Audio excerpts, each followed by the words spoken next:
This presentation was given at the Climate Change Official Plan Workshop on June 1st, 2021. Thank you to everyone for registering and attending tonight's workshop on official plan policy updates related to climate change. As we gather, we are reminded that Guelph is situated on treaty land that is steeped in rich Indigenous history and home to many First Nations, Inuit, and Métis people today. As a city, we have a responsibility for the stewardship of the land on which we live and work. Today we acknowledge the Mississaugas of the Credit First Nation of the Anishinaabe peoples on whose traditional territory we are meeting. Guelph joins communities across Canada in mourning the 215 children whose remains have been found at the site of a former residential school in Kamloops, British Columbia. All flags at City of Guelph facilities will be lowered until further notice to honor them.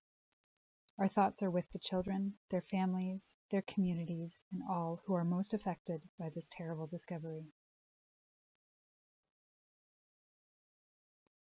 The agenda for this evening's workshop will include a quick poll followed by a staff presentation. Questions of clarification can then be asked, and we will then proceed into the facilitated discussion portion.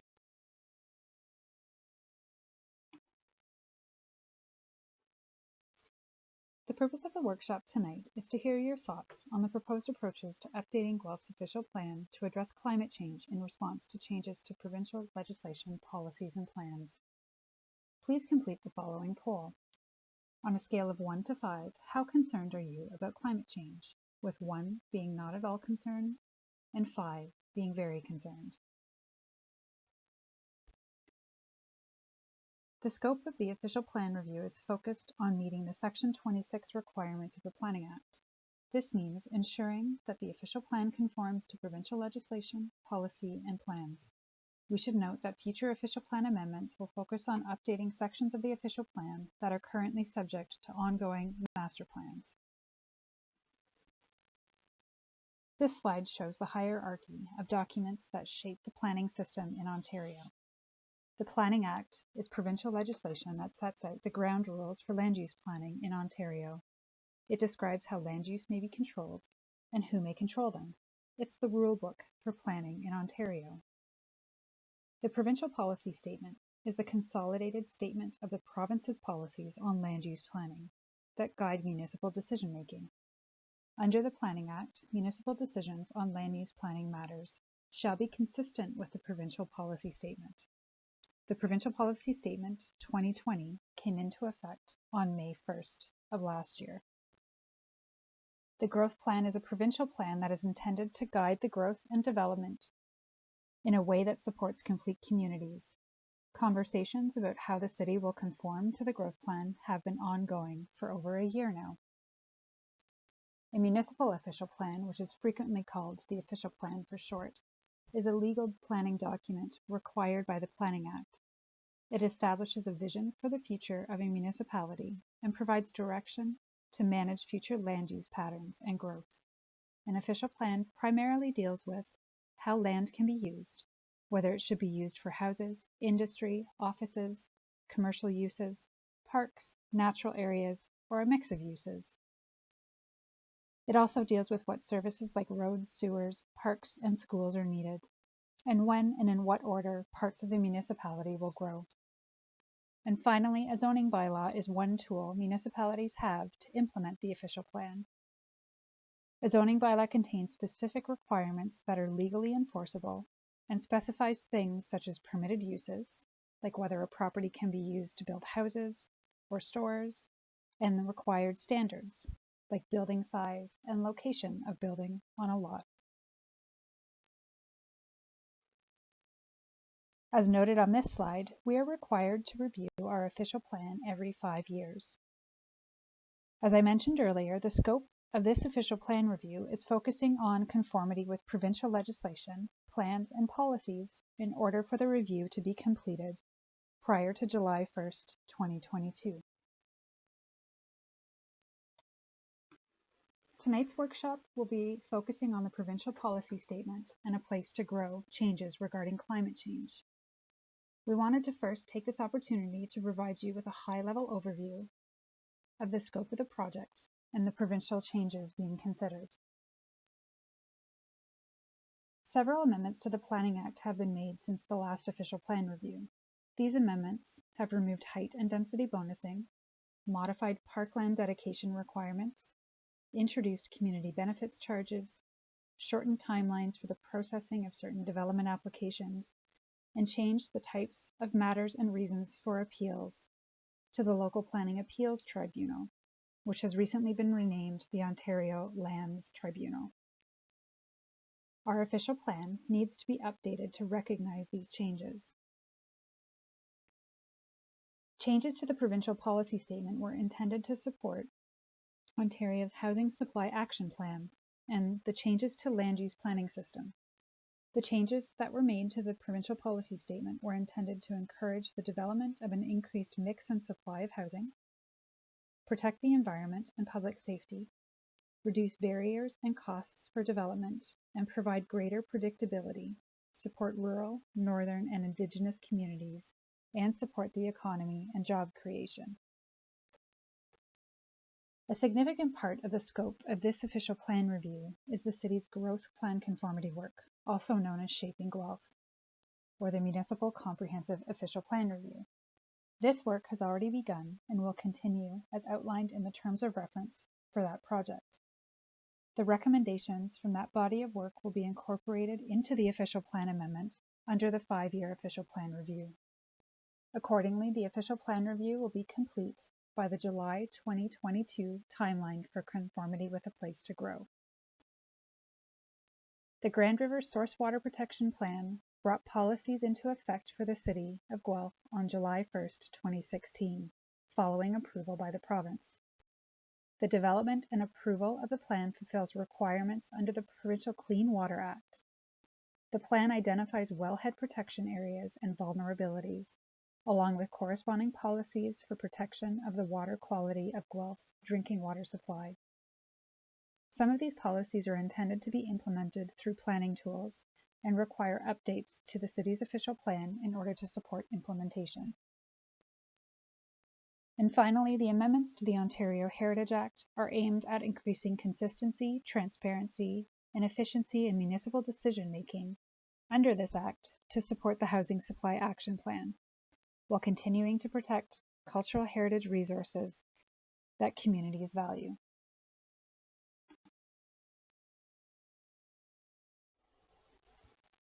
Late last year, the official plan review commenced with a special meeting of council, where the community provided input on the proposed scope of the official plan review.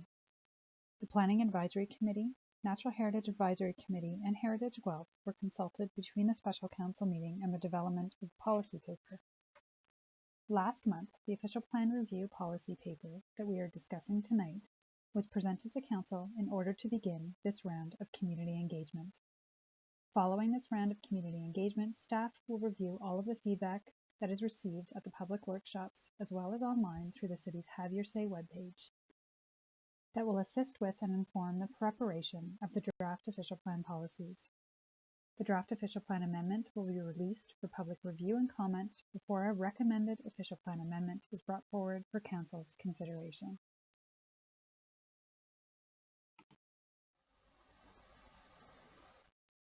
What is climate change? The provincial policy statement is a set of priorities that guide decisions on land use planning for the entire province.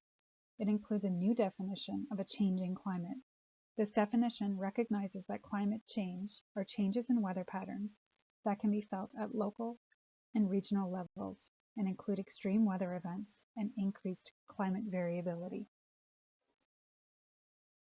This discussion and project is specific to what we need to do in our official plan to respond to updated provincial requirements on climate change. In addition to the new definition of impacts of a changing climate, the provincial policy statement changed in several areas to require municipalities to prepare for the impacts of a changing climate. These requirements include urban areas like Guelph to plan for land use patterns and density, with a mix of land uses that minimize impacts to air quality and climate change and promote energy efficiency. There are references in the provincial policy statement that acknowledge policies in the growth plan. They promote compact development in urban structures based on nodes and corridors, focuses development to areas well served by existing or planned transit, and encourages transit-supportive development and intensification to shorten commutes. Providing infrastructure and public services in an efficient manner, like sewage and water and stormwater systems, and promotion of green infrastructure, such as urban forests. Preparing for the impacts of a changing climate that may increase the risks associated with natural hazards such as flooding. Requirements include mitigating this risk to public health and safety and property damage. In addition to the requirements of the provincial policy statement, the growth plan also requires that municipalities consider climate change as they update their official plans to conform with the forecasts, targets, and policies to plan for growth to 2051. Our official plan considers the impacts of a changing climate throughout. Examples of this include goals that support an integrated approach to meeting energy needs of Guelph by designing places and buildings in ways that minimize consumption of energy and water and production of waste, supporting an increasingly low carbon footprint. Planning for densities, the number of people per hectare that are transit supportive, which includes directing growth to specific nodes and corridors throughout the city to increase densities that support transit. Acknowledging the important role that our natural heritage system plays, not only in the protection of the natural heritage features and areas, but also the role that they play in reducing the need for engineered stormwater management, attenuation of air and water pollutants, and assisting to moderate the urban heat island effect. Using a watershed and sub-watershed-based approach to planning that informs broader-scale natural heritage, land use, and infrastructure planning policy. This is the approach being used to plan our newest and last greenfield community, the Clare Maltby Secondary Plan. Additionally, there is a specific section in the official plan on climate change. This section provides policy direction to increase community resiliency to climate change, recognizing that addressing climate change requires both mitigation and adaptation approaches. The official plan currently contains greenhouse gas emission reduction targets to 2031 and recognizes what was then the corporation's community energy plan.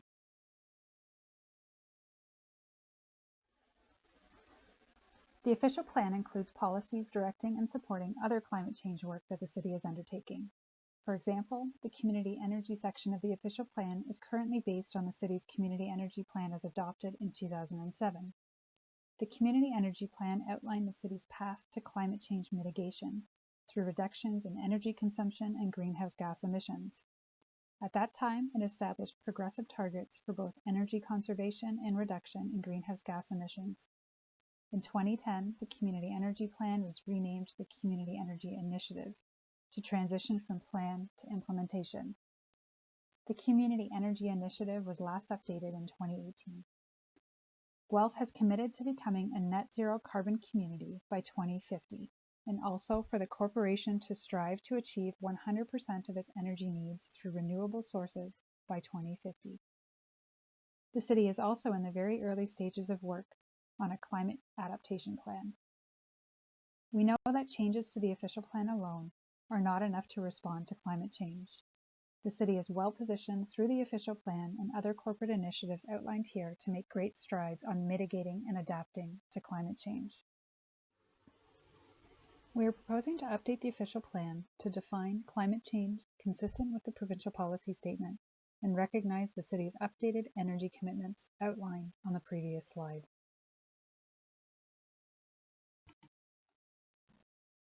We are also proposing to continue to include policies that address climate change throughout the official plan to ensure greater consistency with provincial directions.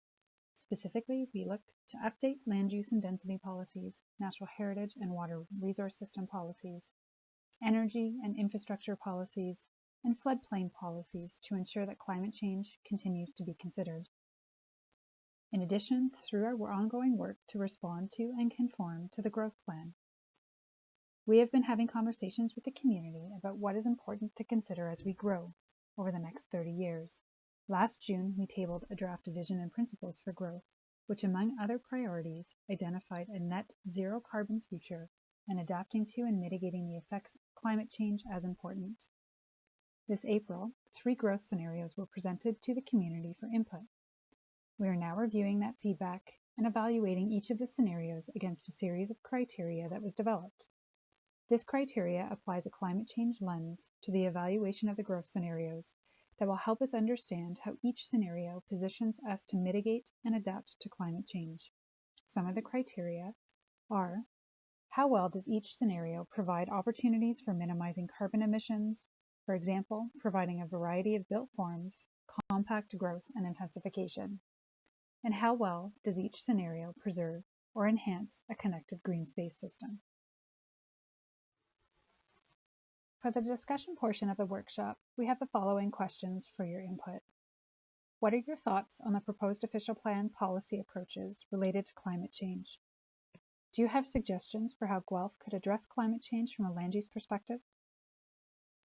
Is there anything else that should be considered in the official plan to adapt to a changing climate or to mitigate the impacts of a changing climate?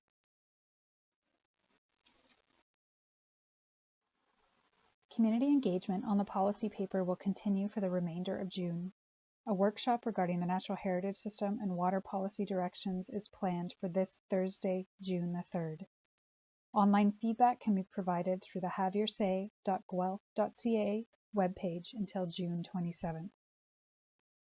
The feedback that we receive will inform the preparation of the draft policies and official plan amendment. The draft official plan amendment will be released later this year or early next year for public review and comment. The recommended official plan amendment will be brought forward for a council decision before July 1st, 2022. Thank you for attending this evening's workshop and have a great night.